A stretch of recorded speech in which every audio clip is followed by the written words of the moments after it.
Some scholars say that smoking is haram. I'd like to know what's your opinion.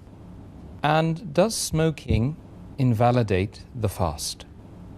As far as smoking is concerned, several years before, when science hadn't advanced that far, most of the scholars used to say that smoking is makruh.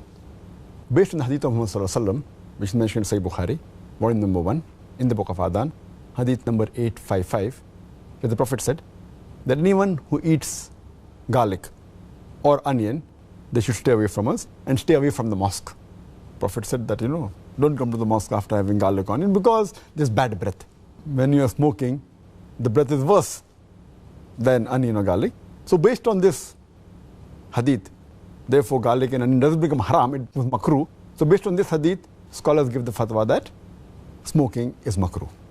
But now, after science has advanced, we have come to know that smoking is nothing but it's a slow poisoning. Tobacco in any form, whether in smoking, cigarettes, whether bidi, whether tobacco in hookah, whether chewing tobacco, all forms of tobacco contain nicotine and tar. And we know it's nothing but slow poisoning. That is the reason most of the non-Muslims also, they agree that smoking is haram. Not only the Muslim world, even the non-Muslim. That's the reason they put a statutory warning on the cigarette packs. They put a statutory warning saying cigarette smoking is injurious to health. Or in some countries, it mentioned general surgeon's warning or surgeon general's warning. Smoking is injurious to health.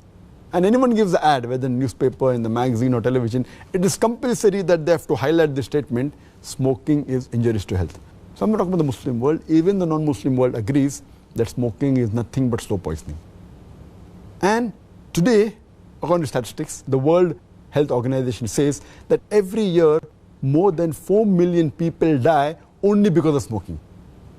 And if you count the other forms of tobacco, it will be much more. And today medical science tells us, and even I had learned when I was doing my medicine in the medical college, that more than 90% of the lung cancer deaths are only due to smoking, whether cigarette or bidi or whatever it is.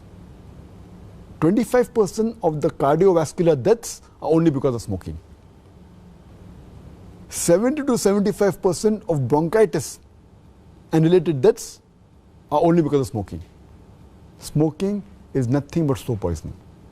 It blackens your lips, blackens your gums, your fingertips, it damages your lips, it damages your esophagus, it damages your stomach, and it can cause constipation, it can cause loss of appetite, it can cause loss of libido, your sexual power gets suppressed, it can cause immunity to the drugs you take, and it reduces the defense of your body.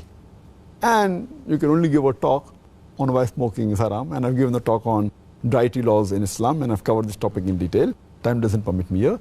But based on all these various research, there are today more than 400 fatwas. The majority of the scholars, they agree that smoking is haram, and all form of tobacco is haram. There may be certain scholars of certain countries, including this country where I come from, India, they say it is makruh yet. But most of the scholars, otherwise, throughout the world, majority of them, they agree that smoking is haram. Allah says in the Qur'an, in Surah Araf, chapter number 7, verse number 157, that you follow the Prophet, the unlettered Prophet who's mentioned in your law and scriptures. And further it says that this Prophet asks you to do things which are good for you, tayyib for you. So take what he gives it to you, what is lawful and good. And he prohibits things which are khabith, things which are unlawful, things which are bad for you. So what a Prophet gives, what he gives you which is good, take, and he prohibits you things which are khabith, unlawful, you have to abstain from it. This is the law.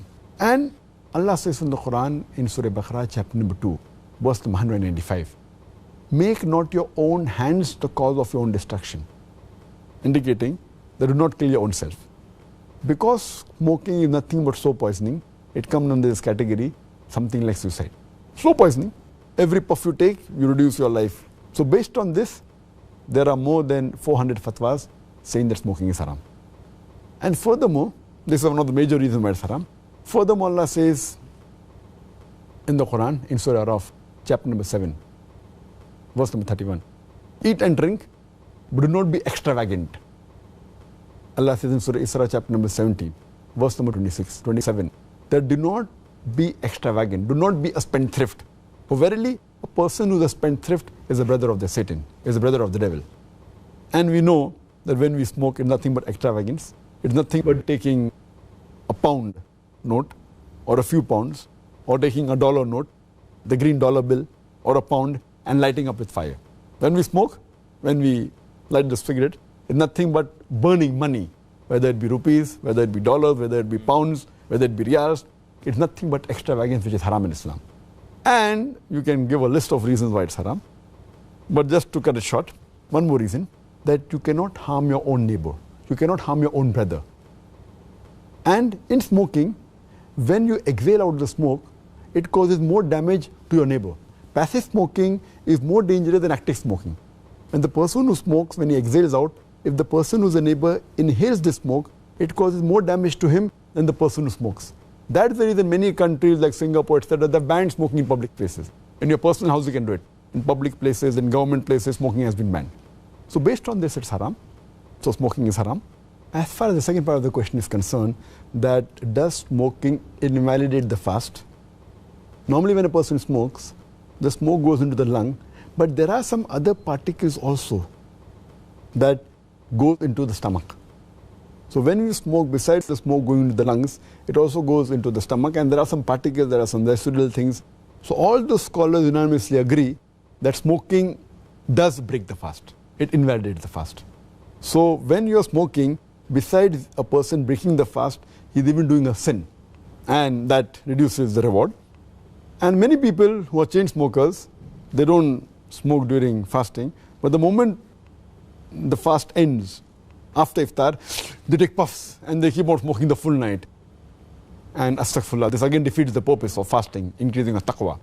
And if a person can abstain from dawn to dusk, from the beginning of dawn to sunset, very well he can abstain from smoking from the cradle to the grave.